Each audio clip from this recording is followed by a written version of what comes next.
السلام علیکم 10th class. ہم نے ایجوکیشن میں چیپٹر سٹارٹ کیا تھا مدرسے کی سرگرمیوں کی تنظیم، یعنی کہ چیپٹر نمبر 8 ہمارا سٹارٹ ہوا تھا مدرسے کی سرگرمیوں کی تنظیم، یعنی کہ کس طرح سے مدرسے میں سرگرمیاں ہوتی ہیں، ایکٹیویٹیز کس طرح کی ہوتی ہیں.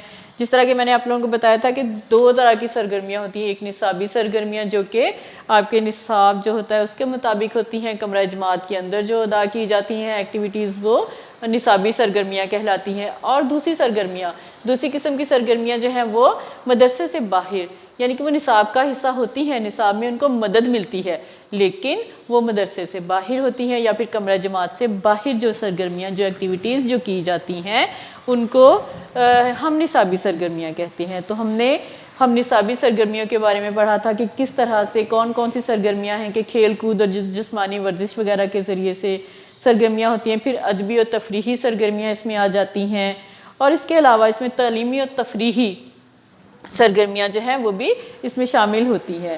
اور اس کے علاوہ جو ہے تعلیمی سفر وغیرہ، یہ ساری ایکٹیویٹیز جو ہیں وہ ہم نصابی سرگرمیوں میں شامل ہوتی ہیں.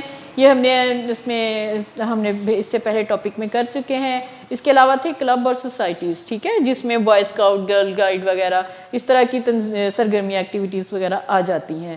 تو یہ ان سب سرگرمیوں کے ذریعے سے طلباء میں جو ہے تعاون، اتفاق، اتحاد، ہمدردی جیسے جذبات ابھرتے ہیں، اور معاشرے میں بہتر طور پر معاشرے کے ساتھ مل کر رہنے کے لیے ان میں جو ہے جو جذبات پیدا ہوتے ہیں.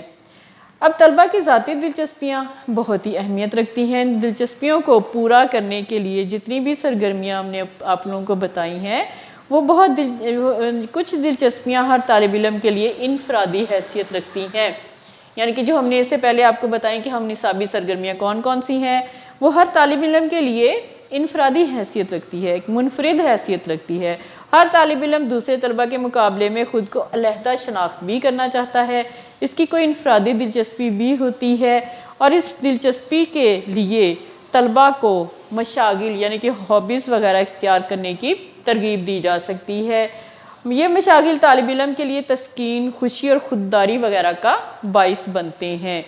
اب جو ہے یہ بیٹا ہماری آج کی جو ہم ریڈنگ کر رہے ہیں پیج نمبر 56 پہ ہم نے ہاف ریڈنگ پیج کرنی تھی، ہاف پیج کی، ٹھیک ہے. آج ہم نے جو اس کی باقی ریڈنگ رہ گئی تھی وہ کمپلیٹ کریں گے. پیج نمبر 56 ہے، ٹھیک ہے.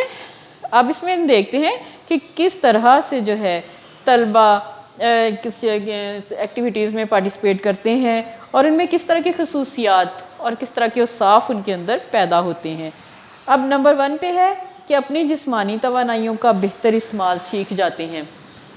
ہم نصابی سرگرمیوں کے ذریعے سے طلباء جو ہیں اپنی جسمانی توانائیوں کا، یعنی کہ ہر کتنی اس میں طاقت ہے کہ وہ کتنے سخت کام کر سکتے ہیں، ٹھیک ہے، کس حد تک وہ کام کر سکتے ہیں، یہ ساری صلاحیت کا ان کو اندازہ ہو جاتا ہے طلباء کو کہ وہ کس طرح سے اپنی جسمانی توانائیوں کو بہتر طور سے استعمال کر سکتے ہیں. ان کے اعضائے جسمانی میں توازن پیدا ہو جاتا ہے.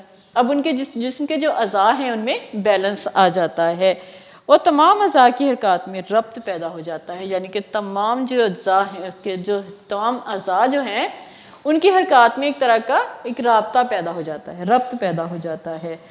اور نمبر 2 ہے کہ صحت و صفائی اور ذاتی حفاظت کے اصول سے واقف ہو کر ان پر کاربند ہو جاتے ہیں. یعنی کہ وہ صحت و صفائی ان کے اندر جو ہے، جب وہ اس طرح کی ہم نصابی سرگرمیوں میں پارٹیسپیٹ کریں گے تو ان کے اندر صحت و صفائی اور ذاتی حفاظت کے اصول جو ہیں ان سے وہ واقف ہوں گے اور ان پر وہ عمل درآمد بھی کریں گے. نہ صرف اپنی بلکہ ماحول کی بہتری میں بھی تعاون کرنے لگتے ہیں. اب جو ہے طالب علم نہ صرف اپنی بہتری کے لیے تعاون کوشش کرتے ہیں بلکہ ماحول کی بہتری کے لیے بھی وہ مددگار ثابت ہوتے ہیں، اس میں بھی مدد دیتے ہیں. نمبر 3 پوائنٹ ہے کہ فارغ اوقات کو مناسب اور موزوں انداز میں استعمال کرنا سیکھ جاتے ہیں. اب طالب علم جو ہیں جب ہم نصابی سرگرمیوں میں حصہ لیتے ہیں تو ان کو پتہ چل جاتا ہے کہ کس طرح سے وہ اپنے فارغ وقت کو کس طرح سے استعمال کرنا ہے. ان میں یہ صلاحیت آ جاتی ہے، ان کو اویئرنیس ہو جاتی ہے کہ ہم اپنے فارغ وقت کو کس طرح سے استعمال کریں اور اس کو موزوں انداز میں استعمال کریں. پسندیدہ اور ناپسندیدہ میں تمیز آ جاتی ہے. یعنی کہ طالب علموں میں پسندیدہ کوئی چیز ان کو پسند ہے یا کوئی ناپسند ہے تو ان میں وہ تمیز کرنا سیکھ جاتے ہیں. بہتر معاشرتی تعلقات، روابط، ساتھیوں کے ساتھ تعاون اور اتفاق و اتحاد کی عادت پیدا کر لیتے ہیں۔ اب اس دور میں کیا ہوتا ہے، جب بچے ایکٹیویٹیز میں حصہ لیتے ہیں، ہم نصابی سرگرمیوں میں جب حصہ لیتے ہیں تو وہ بہتر معاشرتی تعلقات ان میں پیدا ہو جاتا ہے، ٹھیک ہے، روابط پیدا ہو جاتے ہیں، اور ساتھیوں کے ساتھ ایک دوسرے کے ساتھ مدد کرنے کا جذبہ ان میں آ جاتا ہے، اور اتفاق و اتحاد کے ساتھ کام کرنا سیکھ جاتے ہیں۔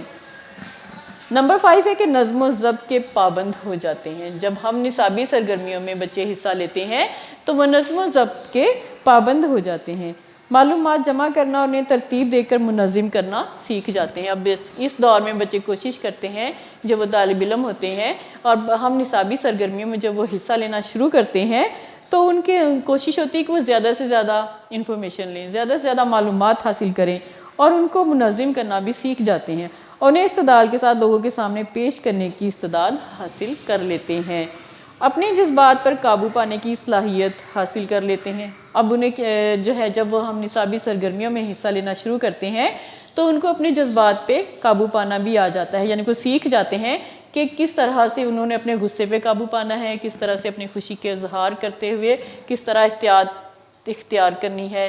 تو اس طرح سے انہیں جو ہے اپنے جذبات پہ صلاحیت، یعنی کہ قابو پانے کی صلاحیت ان کے اندر آ جاتی ہے، اور فوری طور پر جذباتی رد عمل سے پرہیز کرنا سیکھ جاتے ہیں، یعنی کہ وہ جس طرح ہر ایکشن کا ری ایکشن ہوتا ہے، ٹھیک ہے، تو فوری طور پر وہ کسی بھی ایکشن کا ری ایکشن جو ہے اس کو ظاہر نہیں کرتے، تھوڑی سی احتیاط کرتے ہیں، اور اس طرح طلبہ میں بے شمار ایسی صلاحیتیں پیدا ہو جاتی ہیں کہ جن کے باعث وہ خوشگوار اور پرمسرت زندگی گزارنے کے قابل ہو جاتے ہیں۔ ہم نصابی سرگرمیوں میں جب طالب علم حصہ لیتے ہیں تو ان کے اندر یہ صلاحیت پیدا ہو جاتی ہے کہ وہ خوشگوار زندگی اور پرمسرت، یعنی کہ خوشیوں سے بھرپور زندگی جو ہے گزارنے کے قابل ہو جاتے ہیں، وہ معاشرے میں بہتر مقام حاصل کر سکتے ہیں۔ ہم نصابی سرگرمیوں میں حصہ لینے کے باعث وہ معاشرے میں جو ہے بہتر مقام حاصل کر سکتے ہیں۔ اب اس کے بعد ہم دیکھتے ہیں کہ ماحول اور ہم نصابی سرگرمیاں کس طرح سے ہوتی ہیں، انوائرمنٹ اینڈ کو کریکولر ایکٹیویٹیز، ٹھیک ہے، ماحول اور ہم نصابی سرگرمیاں۔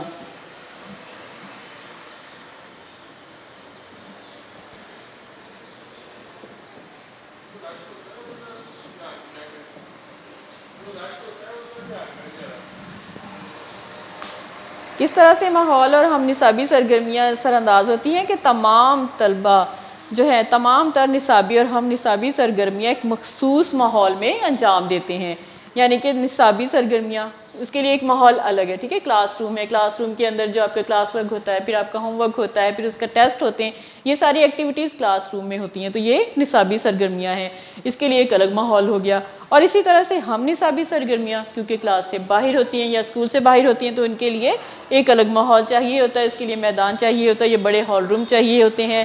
نصابی سرگرمیوں کے لیے تو ساری اغراض طے ہوتی ہیں کہ وہ کیسا ہی ماحول کیوں نہ ہو، ان سرگرمیوں کو کسی نہ کسی طرح پورا کرنا ہے، یعنی کہ نصابی سرگرمیاں کمرہ جماعت کے اندر کی سرگرمیاں، ٹھیک ہے، ان کے لیے تو تمام سہولتیں پہلے سے جو ہیں موجود ہوتی ہیں، اور جو ہے ان سرگرمیوں کو کسی نہ کسی طرح پورا کرنا ہی ہوتا ہے۔ تو جو ہے لیکن ہم نصابی جو سرگرمیاں ہیں، ٹھیک ہے، جو کمرہ جماعت سے باہر، کلاس روم سے باہر جو سرگرمیاں ایکٹیویٹیز ہیں ان کو کہتے ہیں ہم نصابی سرگرمیاں۔ تو ہم نصابی سرگرمیوں کی خاطر مدرسہ کی انتظامیہ کو بندوبست کرنا پڑتا ہے۔ ماحول ان ہم نصابی سرگرمیوں پر بے حد اثر انداز ہوتا ہے، یعنی کہ انوائرمنٹ بہت زیادہ اس پہ اثر انداز ہوتا ہے کہ کس طرح کے ماحول میں ایکٹیویٹیز جو ہیں وہ کی جا رہی ہیں۔ ماحول کیا ہے؟ وہ ارد گرد کے حالات جو کسی واقعہ یا سرگرمی کے چاروں طرف موجود ہوتے ہیں، اسے کیا کہتے ہیں؟ ماحول کہتے ہیں۔ یہ حالات جغرافیائی، معاشرتی، معاشی، انسانی، ثقافتی اور سہولیات پر مبنی ہوتے ہیں۔ مدرسہ میں کسی کام کو انجام دینے کے لیے ماحول جو ہے وہ دو طرح کا ہوتا ہے، یعنی ایک تو مدرسے کے اندر کا ماحول، ٹھیک ہے، اسکول کے اندر کا جو ماحول ہے، اور دوسرا ماحول جو ہے بیرونی، یعنی کہ اسکول سے باہر کا ماحول جو ہے جس میں ہم نصابی سرگرمیاں کی جاتی ہیں۔ مدرسے کے اندرونی ماحول میں کیا کچھ آ جاتا ہے کہ مدرسہ کی عمارت آ جاتی ہے، مدرسہ میں موجود سہولتیں آ جاتی ہیں، مدرسہ میں موجود انسانی وسائل آ جاتے ہیں، مثلاً اب انسانی وسائل میں کیا کچھ آئے گا؟ اساتذہ وغیرہ، ٹھیک ہے، اور مدرسے میں موجود ساز و سامان اور طلبہ کی نشو و نمائی سطح شامل ہے، یہ سارا کچھ جو ہے مدرسے کے اندرونی ماحول میں آ جاتا ہے۔